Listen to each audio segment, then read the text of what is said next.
You might think saving $20,000 is just another checkpoint, but it's actually the moment your entire relationship with money flips.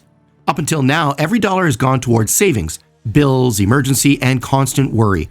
But once you cross this threshold, your brain stops reacting to crisis and starts planning ahead. It's not just about math. It's about freeing up mental energy that used to be spent on fighting fires. That breathing room rewires how you think, turning fear into focus and survival into strategy. So why is it so hard to reach that point when your balance still sits at zero? Life in survival mode isn't just about being broke. It's about how scarcity conditions your mind. When every bill, fee, and deadline feels like a mini crisis, your brain operates on high alert. Each dollar becomes a lifeline, and every surprise expense feels like a threat. Rent is due, the car needs gas, groceries keep rising in price, and you're left wondering which problem to solve first. In this constant storm, thinking long-term isn't just difficult, it's neurologically out of reach. Psychologists describe this as a state of cognitive scarcity. When money is tight, your brain redirects all its energy to managing immediate danger. It's the mental equivalent of trying to plan a vacation while your house is on fire. Instead of asking, "What's my next move?" you're asking, "How do I make it through this week?" That short-term focus might help you survive in the moment, but it steals the focus and creativity needed to get ahead. Living paycheck to paycheck also comes with some invisible weight. It's not only the stress of overdue notices or unexpected costs, it's the constant mental calculation. What to pay for now, what to delay, what to hope doesn't break next. Something as small as a surprise subscription charge or an overdraft fee can feel catastrophic because your margin for error is gone. This creates a reactive loop where every decision feels urgent and risky. You can't plan beyond the next paycheck, not because you don't care about the future, but because the present constantly demands your full attention. In this state, the brain prioritizes immediate relief over smart choices. That's why someone might skip car maintenance to save a few dollars today, even though it costs double later. Or they avoid setting up automatic savings because they're afraid the money will be needed for an emergency tomorrow. Each choice becomes about short-term safety. Ironically, that same survival instinct keeps you trapped. And the effect doesn't stop at money. The mindset spills into other parts of life. You might accept the first job offer just to stop the financial pressure, even if it's a poor fit. Or you might stay in an unhealthy situation, an apartment you can't stand, a relationship that drains you, because change feels too expensive to risk.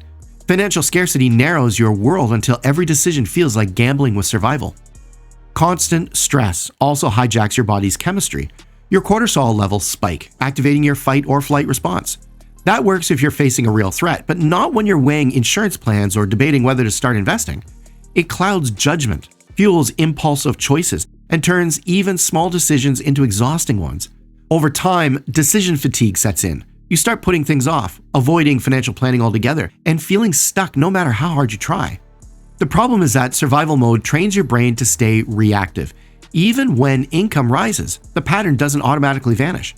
Without a cushion, extra money disappears as fast as it arrives, swallowed by old debts and quick comforts. You might feel temporary relief, but the anxiety always returns. It's not just about income, it's about mental space. Breaking free begins with creating that space. The first few $1,000s you save aren't about building wealth, they're about lifting the constant weight off your shoulders. That small buffer works like an emotional shock absorber. It quiets the daily panic and gives your brain permission to think clearly. For the first time, your reaction shifts from, "How do I survive this?" to, "What's my strategy now?" That's where the foundation for growth begins. When the noise of crisis starts to fade and every dollar starts to feel like a tool, not a threat. And once that pressure eases, an interesting shift happens.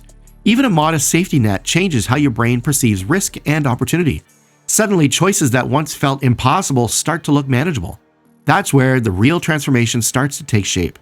That shift in how you see possibilities is the first sign of what psychologists call the safety net effect. The psychology of a safety net isn't just about money sitting in an account. It's about the space it opens in your mind. According to research from Vanguard, even a modest $2,000 emergency fund can raise financial well-being by 21%. That first cushion doesn't change your income. It changes how your brain handles uncertainty. Suddenly, a minor crisis, like a flat tire or an unexpected bill, no longer threatens your stability. That relief quiets the background noise of stress, clearing the path for sharper, more confident decisions. The reason this small buffer makes such a big difference is deceptively simple. When you no longer expect disaster at every corner, your brain stops burning energy on constant vigilance. Financial scarcity taxes cognitive bandwidth, leaving little room for anything beyond the immediate problem. But with savings in place, that bandwidth starts to recover. It's as if the system that once scanned for threats finally frees resources for planning, creativity, and growth. When you can absorb a setback without panic, you gain the mental room to think strategically about goals, opportunities, and bigger moves that once felt out of reach. And that's when you start experiencing money as a source of choice rather than constraint. A small safety net calms the reactive wiring in your brain, but scaling that security, building 3 to 6 months of expenses, roughly $20,000 for most people, takes the shift even further. Vanguard's data shows that this level of savings adds another 13% boost in financial well-being. The numbers aren't just statistics, they represent the mental leap from stability to confidence. You're no longer measuring progress by what you can survive, but what you can pursue. This is where the saying, money goes to money, begins to make sense, though not for the usual reasons. It's not the same mysterious advantage, it's psychology. Having a solid safety net gives you flexibility. Flexibility gives you time and options create more opportunities to make smart moves with your money. You can take a calculated investment risk, negotiate a higher salary, or wait for the right job instead of the first one that will pay. What looks like wealth multiplying itself is really the compounding effect of clear thinking and available choice. Behaviorally, you'll notice the difference in subtle ways. You check your balance less often. You make plans that extend months ahead instead of days.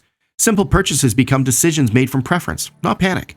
The anxiety that once dictated your spending patterns fade, replaced by a quiet sense of control. That control becomes self-reinforcing. You start protecting it instinctively, budgeting because you want to, not because you have to. The identity begins to shift from hoping I can manage to I'm someone who manages well. Once that self-image locks in, financial discipline stops feeling like restraint and starts feeling like freedom. The change goes beyond emotion. It influences how you interpret the same events. Before, a car repair or a broken phone felt like proof that everything was falling apart. Now, those are routine inconveniences with multiple options to resolve. That difference might seem small, but it's profound. When your brain perceives safety, it activates regions tied to planning and long-term reasoning. Stress hormones drop, creativity rises, and your decisions become more deliberate. The moment life stops feeling like a string of emergencies, you get to start scripting your own moves. Most people underestimate how much this first stage matters because $2,000 or $3,000 doesn't sound transformative. But those early dollars buy you something far more valuable than stuff, a return of focus and calm. Every bit of reduced stress compounds, allowing you to make better decisions that create even more stability. Eventually, that stability fuels momentum, and savings stops feeling like sacrifice. Each additional dollar builds on the last, converting survival energy into forward motion. And when that motion carries you beyond the basics, towards a true cushion of 3 to 6 months expenses, a new kind of milestone approaches. It's not just another goal on paper, it's the point where mindset, money, and momentum finally align. The $20,000 threshold marks the first real transformation from saving to building. It's the stage where your financial footing feels solid enough to shift focus from protection to progress. You've already handled short-term security, now you're watching the horizon. Instead of asking, what if something goes wrong? You start thinking, what could I grow from here? At this point, savings stops feeling heavy.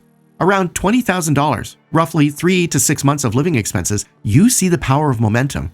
The anxiety that once drove every choice quiets, replaced by a quiet confidence that your money is finally doing some of the work for you.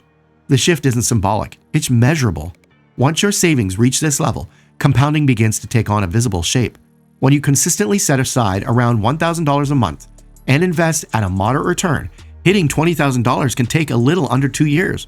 But reaching your next $20,000 happens sooner, not because you're saving more, but because the first $20,000 starts earning for itself. Each milestone arrives faster as growth builds upon growth. That's compound interest in motion. Think of it like pushing a heavy boulder uphill. In the early days, every move feels slow and exhausting. Saving that first few thousand takes everything you've got. But when you crest that $20,000 line, your financial boulder starts rolling on its own momentum. Everything before you felt like pushing against gravity. Everything after feels like gravity working with you. The effort doesn't vanish. You still have to steer, but it suddenly produces faster, more satisfying results. By the time your investments reach larger sums, that acceleration becomes undeniable. The growth that once required years can start showing up in months. What truly changes at this point isn't your balance, it's your mindset. You've seen proof that discipline and consistency produce results. Saving stops feeling like deprivation and starts feeling like design. You no longer see financial progress as something distant or theoretical. You see it compounding right in front of you. That builds confidence, and confidence builds better habits. You start planning instead of reacting, aligning decisions with long-term outcomes rather than temporary pleasures. But this is also where the biggest test appears. After years of cutting back and staying disciplined, there's a powerful temptation to treat the $20,000 as a reward, to spend some of it on the vacation, the upgrade, or the car you've been postponing. While that impulse is understandable, it's also dangerous. The research shows this milestone isn't the finish line, it's the foundation. That $20,000 is the seed of financial independence, the base that allows your money to compound into something far greater. Spending it resets momentum just as compounding begins to accelerate. In other words, the true reward isn't what you buy, it's the freedom that comes from letting that money work. At an 8% annual return, $20,000 quietly earns about $1,600 a year. That might not sound dramatic, but it's the visible proof that you've decoupled part of your income from your labor. You're building income streams that grow even while you're not actively working. The psychological effect on that realization is enormous. It replaces fear with stability and turns every financial decision into a strategic one. Unexpected bills no longer feel like threats. They're just small variables in a longer equation you control. That steady sense of control changes how you think about risk too. With real security behind you, you start seeing decisions through an opportunity lens, evaluating what could grow rather than what could go wrong. You might consider investing in a side project or negotiating for a higher pay, not out of desperation, but from position and choice. The fear of what if this fails gives way to what might this create? That's the subtle but profound difference between managing money and managing potential. Reaching the $20,000 mark is proof of your capability, the evidence that patience, consistency, and restraint lead to tangible growth. But what happens next depends entirely on how you handle that proof. If you protect and grow it, those dollars become the backbone of future wealth. Once you understand that, small financial worries start to fall away, making room for a much larger question about how you use your resources wisely. Once your financial footing is secure, your focus shifts from guarding every expense to directing your financial energy strategically. This is a transition from counting coffee to calculating leverage. When your balance was fragile, every purchase held emotional weight. The price of lunch, a subscription, even a small indulgence felt significant. But once you've built a real cushion, those micro decisions lose power. The real impact now comes from the big levers: housing, transportation, career choices, and how you allocate time and capital. The shift is subtle but decisive. You stop managing scarcity and start designing wealth. At this stage, the small stuff truly stops mattering. Skipping a coffee doesn't move your financial future, but optimizing a major expense might. The difference between renting for $1,800 instead of $2,200 adds nearly $5,000 in a year, more than a month of cutting lattes ever could. The same logic applies to transportation, one of the most overlooked wealth drains. The average person spends $600 to $800 a month on car payments, insurance, fuel, and maintenance. Over 4 decades, that's well over $400,000, enough to reach financial independence for many. Thinking in those terms reframes your choices. It's not about guilt or overspending, it's about clarity over what actually shapes outcomes. This is when decisions start to compound emotionally as well as financially. Each deliberate trade, choosing lower rent, a reliable car, or a smarter commute, not only saves money, it reinforces control. You're proving to yourself that your money follows direction, not impulse, and that proof changes how you think about every opportunity that follows. Once you see how compounding works in your account, you start to recognize it everywhere, in time, effort, and career strategy. The big picture replaces penny counting, and opportunity costs become part of your everyday calculations. For instance, spending $3,000 on an upgrade instead of investing it looks different once you've seen what growth can do. In a decade, that same $3,000 could double. The real trade-off isn't between versions of a phone, it's between consumption and capital. You don't become rigid or miserly, you just learn to measure purchases by their future potential, not their temporary pleasure. That's when financial maturity replaces financial restriction. And the most transformative leverage of all comes in your career. With $20,000 in savings, you gain what's often called walking away money. It gives you the ability to leave a toxic job, turn down bad deals, or take a calculated professional risk without fearing the fallout. The difference this creates in daily life is enormous. When you're no longer negotiating from desperation, your entire posture changes. You ask for raises without apology, speak up in meetings, and pursue roles that fit your goals instead of settling for security. Ironically, you often never need to spend that cushion. Just knowing it's there shifts how others perceive you.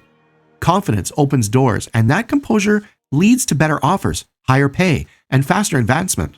It becomes a positive feedback loop where stability breeds opportunity and opportunity reinforces stability. Still, some people resist letting go of micromanagement, thinking control depends on tracking every expense. But real control comes from structure, not scrutiny. Automated transfers, clear savings targets, and routine check-ins achieve far more than daily down-to-the-penny tracking. Discipline evolves from restriction to direction. You're not squeezing every dollar, you're assigning every dollar a function. Having already proved you can delay gratification, your focus moves to maximizing return on time, capital, and skill. This phase marks the start of what could be called wealth design. You're not reacting to circumstances, but actively shaping them. With immediate needs covered, your attention shifts to bigger questions. How do you grow your income? What skills would multiply your earning potential? Which investments align with your long-term goals? That mental freedom to think beyond the next bill is the real reward. It's less about chasing luxury and more about gaining clarity, control, and confidence. And that kind of freedom creates the foundation for something far more valuable than money itself. The essence of what can be called the freedom dividend, the quiet payoff that begins once your foundation is finally solid. Financial freedom doesn't wait for millions. It starts the moment your money stops controlling you. That $20,000 mark isn't about wealth itself. It's about identity. You've proven you can delay gratification, direct your income intentionally, and create stability by choice, not by chance. The real reward is the interest on your balance. It's the mental bandwidth it unlocks. With the stress of survival lifted, you gain room to plan, build, and think long-term. Saving $50 or $100 each month becomes more than a habit. It's evidence of control. And when that foundation is left to grow, the results compound far beyond today's numbers. It becomes a seed of lasting security and, over time, potential generational wealth.